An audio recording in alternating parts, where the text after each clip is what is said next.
शुभ मध्याह्न बच्चों, मैं अशोक कुमार देहरी आपका हिंदी विषयाचार्य आज की कड़ी में आप सबका स्वागत करता हूं। आज हम कक्षा 11वीं विषय हिंदी वितान भाग 1 के अंतर्गत देखेंगे राजस्थान की रजत बूंदें। आज हम आगे की कड़ी पर चर्चा करेंगे। पिछले दौर में ऐसे कुछ गाँव के आसपास से सड़कें निकली हैं, ट्रक दौड़े हैं, ट्रकों की फटी ट्यूब से भी छोटी चरसी बनानी लगती हैं। अर्थात जो कुएं में पानी निकालने के लिए बाल्टी के जगह पर चरसी का उपयोग होता है, वह चरसी किसी और से नहीं बल्कि ट्रक इत्यादि की जो ट्यूब होती है उस ट्यूब से ही उस चरसी को बनाई जाती है। कुएं के व्यास का संबंध इन क्षेत्रों में पड़ने वाली तेज गर्मी से भी है। अर्थात कुएं की जो व्यास होती है, अर्थात कुएं की जो फैलाव होती है, उस फैलाव का जो संबंध होता है इस क्षेत्र में पड़ने वाली गर्मी से होता है। व्यास बड़ा हो तो कुएं के भीतर पानी ज़्यादा फैल जाएगा। अर्थात ज़्यादा फैलाव बनाया जाए, कुएं की आकृति में ज़्यादा बड़ी कर दी जाए तो इससे क्या होता है कि उसके अंदर जो पानी होती है ज़्यादा मात्रा में फैल जाती है और ऊपर तक कम पहुंचती है। बड़ा व्यास पानी को भाप बनकर उड़ने से रोक नहीं पाएगा। और एक कारण यह होती है कि अगर कुएं का व्यास ज़्यादा बड़ा होगा तो उसमें जो पानी होगी गर्मी के कारण भाप बनकर के उड़ जाएगी। कुएं को उसके पानी को साफ रखने के लिए उसे ढक कर रखना जरूरी है। कुएं में जो पानी है वह साफ बन कर के रहे, इसीलिए उसको ढक कर के रखना पड़ता है। छोटे मुंह को ढकना सरल होता है। अगर मुंह कुएं का छोटा हो तो ऐसी स्थिति में उसको ढकना आसान हो जाता है। हर एक कुएं पर लकड़ी के बने ढक्कन ढके मिलेंगे। अर्थात जितने भी कुएं बनाई जाएगी प्रत्येक कुएं पर लकड़ी से एक ढक्कन बना दी जाती है और उसे ढक दिया जाता है। कहीं कहीं खस की टट्टी की तरह घास फूस या छोटी छोटी टहनियों से बने ढक्कनों का भी उपयोग किया जाता है। अर्थात कहीं कहीं पर खस अर्थात एक प्रकार की घास होती है जो नदी के किनारे मिल जाती है। यह घास बहुत ही कठोर होती है एवं पानी के दबाव को अपने आप में सहन कर पाती है। तो ऐसे खस की जो पर्दा या घास फूस या छोटी छोटी टहनियों से बने ढक्कनों का उपयोग किया जाता है। जहाँ जहाँ नई सड़कें निकली है और इस तरह नए और अपरिचित लोगों की आवक जावक भी बढ़ गई है, वहाँ अमृत जैसे इस मीठे पानी की सुरक्षा भी करनी पड़ती है। अर्थात लेखक का कहना यह है कि आजकल अक्सर कई जगहों पर सड़कें बना दी गई हैं और ऐसे सड़कों के किनारे अगर कुएं होती है तो जो अनजान लोग होते हैं इस अमृत जैसे पानी का दोहन करने लग जाते हैं। इसलिए ऐसे लोगों से इस मीठे जल की सुरक्षा करनी पड़ती है। इन इलाकों में कई कुइयों के ढक्कनों पर छोटे छोटे ताले भी लगने लगे हैं। इसीलिए ऐसे क्षेत्रों में जहाँ पर कुइयाँ बनी रहती है तो उनमें ढक्कन तथा उन ढक्कनों में ताले लगा दिए जाते हैं। ताले कुएं के ऊपर पानी खींचने के लिए लगी घिरनी चक्री पर भी लगाए जाते हैं और ताले की जो व्यवस्था होती है उसमें जो घिरनी या चक्री लगे होते हैं उस चक्री या घिरनी पर भी लगा दिए जाते हैं। कुएं गहरी बने तो पानी खींचने की सुविधा के लिए उसके ऊपर घिरनी या चक्री भी लगाई जाती है।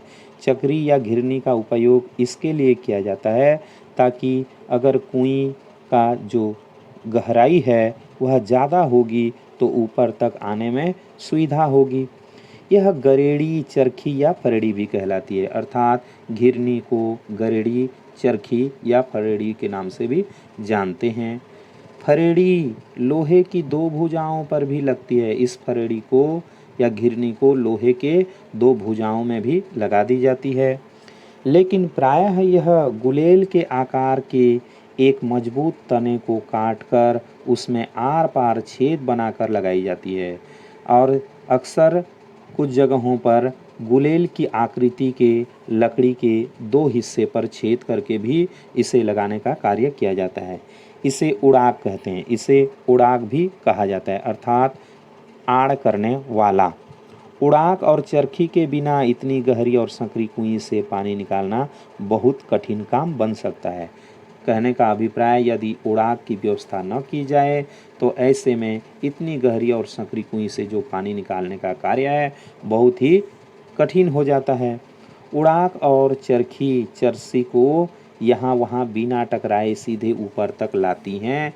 पानी बीच में छलक कर गिरता नहीं, वजन खींचने में तो इससे सुविधा रहती है। अर्थात उड़ाक की व्यवस्था होगी तो जो चरखी या चरसी होगी वो बिना टकराए ऊपर तक चली आएगी, बीच में पानी गिरने की या पानी छलकने की संभावना नहीं रहेगी और इससे इसका वजन भी कम होता है। खड़िया पत्थर की पट्टी एक बड़े भाग से गुजरती है, इसलिए उस पूरे हिस्से में एक के बाद एक कुएं बनती जाती है। कहने का अभिप्राय यह है कि ऐसे क्षेत्रों में जो खड़िया पत्थर होती है, जो कि धरती के अंदर जाती है, इनकी पट्टी बड़े भाग से गुजरती नज़र आती है, इसलिए ऐसे जगहों पर ज़्यादातर कुइयाँ बनाई जाती हैं। ऐसे क्षेत्र में एक बड़े साफ सुथरे मैदान में 30-40 कुइयाँ भी मिल सकती है। अर्थात इस प्रकार की जगहों पर 30 से लेकर के 40 कुइयाँ तक भी बनाई जा सकती है। हर घर की एक कुईं, परिवार बड़ा हो तो एक से भी अधिक, प्रत्येक व्यक्ति के लिए एक कुईं बना दी जाती है और यदि परिवार बड़ा हुआ तो ऐसे में एक से भी अधिक कुइयाँ बनाई जाती है।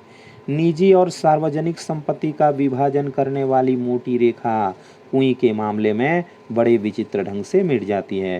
कहने का अभिप्राय यह है कि ये जो कुएं निजी होते हुए भी सार्वजनिक होती है और प्रत्येक व्यक्ति की अपनी अपनी कुएं होती है, अर्थात प्रत्येक घर में एक कुएं होती है। उसे बनाने और उससे पानी लेने का हक उसका अपना हक है, मतलब उसको बनाने का अधिकार उसको स्वयं को प्राप्त होता है तथा उससे पानी ग्रहण करने का भी अधिकार होता है। लेकिन कुएं जिस क्षेत्र में बनती है वह गांव समाज की सार्वजनिक जमीन है, अर्थात जहाँ भी कुएं बनाई जाएगी वह गांव या समाज की सार्वजनिक संपत्ति होगी। उस जगह बरसने वाला पानी ही बाद में वर्ष भर नमी की तरह सुरक्षित रहेगा। इससे यह होता है कि उस जगह में जो वर्षा होती है और अंदर में जो नमी रहती है वह नमी ज्यों की त्यों बनी रहती है। इसी नमी से साल भर कुइयों में पानी भरेगा और यह नमी बनी रहेगी तो साल भर कुइयों के अंदर पानी भरता रहेगा। नमी की मात्रा तो वहाँ हो चुकी वर्षा से तय हो गई है, अर्थात उस जगह पर कितनी नमी एकत्रित होगी उस जगह की वर्षा को लेकर के तय की जाती है। अब उस क्षेत्र में बनने वाली हर नई कुएं का अर्थ है पहले से तय नमी का बंटवारा, अर्थात उस जगह में जितने भी कुएं बनाई जाती है पहले से वहाँ की नमी को तय कर दिया गया है, उस तय की गई नमी के अनुसार कुएं का बंटवारा किया जाता है। इसलिए निजी होते हुए भी सार्वजनिक क्षेत्र में बनी कुइयों पर ग्राम समाज का अंकुश लगा रहता है। इसलिए जो सार्वजनिक जगह पर कुइयाँ बनाई जाती है उसमें गांव समाज या सरपंच का अधिकार बना रहता है। बहुत ज़रूरत पड़ने पर ही समाज नई कुएं के लिए अपनी स्वीकृति देता है। अतिरिक्त आवश्यकता होने पर वह जो समाज होती है नई कुएं बनाने के लिए आदेश देती है। हर दिन सोने का एक अंडा देने वाली मुर्गी की चिर परिचित कहानी को जमीन पर उतारती है कुएं। लेखक कहते हैं कि जिस प्रकार एक मुर्गी को इसलिए मार नहीं लिया जाता है कि वह प्रत्येक दिवस एक अंडे देती है, उसी प्रकार यह जो कुएं होती है इसको सार्थक करती है, अर्थात कुएं एक दिन में संपूर्ण पानी देने वाली नहीं होती है, इस प्रकार से कई दिनों तक वह देने वाली होती है। इससे दिन भर में बस 2-3 घड़ा मीठा पानी निकाला जा सकता है। कुइयों से पूरे दिवस मिला करके 2-3 घड़ा पानी ही निकलता है। इसलिए प्रायः पूरा गांव गोधूली बेला में कुइयों पर आता है। कुएं निकालने का भी एक निश्चित समय होता है और वह समय होता है गोधूली बेला, अर्थात जिस समय गाय घर को लौटती रहती हैं तब मेला सा लग जाता है। इस समय अगर देखा जाए तो ऐसे क्षेत्रों में मेला सा प्रतीत होने लग जाता है। गांव से सटे मैदान में 30-40 कुइयों पर एक साथ घूमती घिरनियों का स्वर गोचर से लौट रहे पशुओं की घंटियों और रम्भाने की आवाज़ में समा जाता है। लेखक कहते हैं कि इस समय जो होता है गांव में जितने भी 40-30 कुइयाँ होती हैं, प्रत्येक कुइयों में घूमती हुई घिरनियों की आवाज़ सुनाई देती है और उधर चर कर के लौट रहे पशुओं की आवाज़, दोनों एकत्रित हो जाते हैं। 2-3 घड़े भर जाने पर डोल और रस्सियाँ समेट ली जाती है। मात्र 2-3 घड़े ही भरे जाते हैं और उसके बाद रस्सियाँ भी समेट ली जाती है। कुइयों के ढक्कन वापस बंद हो जाते हैं।